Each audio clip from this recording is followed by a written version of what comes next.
Облыстың 20 қаласы мен аудандарында 648 мемлекеттік орган жұмыс атқаруда. Өткен жылдың сәйкес кезеңімен салыстырғанда орын саны 2 мемлекеттік органға азайды. Бұл Қамысты ауданының Красногорск кенті және 2023 жылғы қаңтарда сауда департаменті мен тұтынушылардың құқықтарын қорғау департаментінің 2 мемлекеттік органы біріктірілді.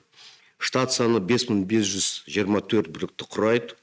Өткен кезеңмен салыстырғанда 38 бірлікке төмендеу байқалады. Жұмыс істейтін мемлекет қызметші нақты саны 5186 адам. Облыста 138 немесе 6,1 бос жұмыс орны бар. Оның ішінде тұрақты 244 орын. Мемлекет қызметшілердің сапалы кадр құрамының жоғары деңгейде байқалады. Жоғары білімі 90%-дан астам және арнаулы орта білімі 8,3%